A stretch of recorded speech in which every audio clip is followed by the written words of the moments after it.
I'm out and about doing some filming here at Titchmarsh Nature Reserve today, and I thought I'd take advantage of this fine early spring day before a period of wind and rain arrives tomorrow. I decided on Titchmarsh because a glossy ibis has been spotted here. No sign of the ibis yet, just these grazing grey-lag geese.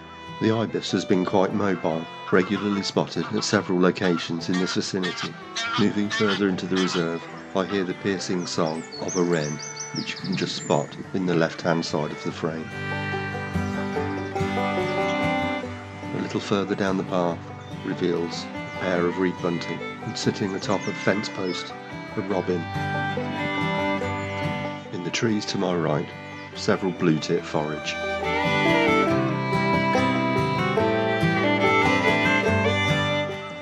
It really is a sparkling day today, and it feels good to be out and about once again. This is the North Hyde that overlooks Old Winkle Lake, and a report mentioned yesterday that the bird could be seen on an island from this hide, so let's see what's out there. I haven't seen a glossy ibis before, let alone filmed one, so fingers crossed. First off, looking at the tree line on the far shore reveals a couple of grey heron, and in the reeds in front of me I get a much better shot of this male reed bunting. I haven't noticed any sign of the ibis on the island in front of me, and my long lens reveals cormorant, Canada geese and black-headed gulls, and apparently there's a Mediterranean gull somewhere out there. And this great-crested grebe passes by, just getting its head plumes, and a small group of tufted duck bob along on the choppy surface. There's quite a cool, stiff breeze blowing across the water, and then the first great white egret of the day, showing concern for unwanted attention from the gulls. I reach the banks of the River Nen and pass fishermen out for a day's river fishing, and then another great white egret, this time in flight. It looks as though it's just coming into land. A few years ago the great white egret was a rare visitor to the UK, but now can be seen on a regular basis. And then another member of the heron family in flight, this time a grey heron.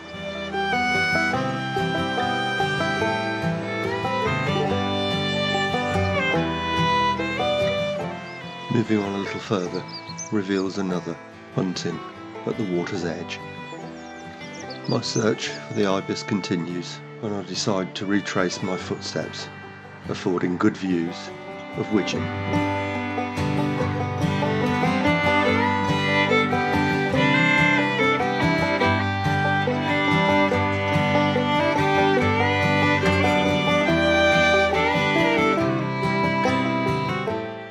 I take a few moments to stop and watch and film this buzzard as it wheels above me. I head for the Peter Scott Hyde, and all around spring bursts forth.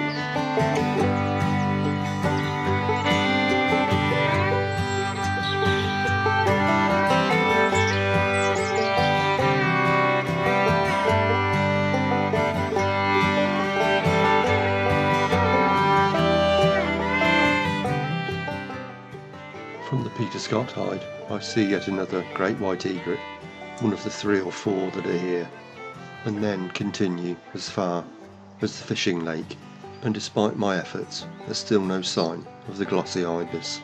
But then I remember noticing a couple of bird watchers way over by the river where I'd been earlier, and they certainly seemed to be interested in something, so I decide to head back. On arrival, it looks like it's all the same birds on the island, with the addition of these jackdaw, cormorant, black-headed gulls, etc. Before heading home, I film these 2 great white egrets and notice a dark shape moving along the water's edge. I can't believe it. It's the glossy ibis, very distant, and certainly not the best shot I could hope for, but it's my first glossy ibis. Mission accomplished. Hope you enjoyed the film. Thanks for watching, and I'll see you again soon.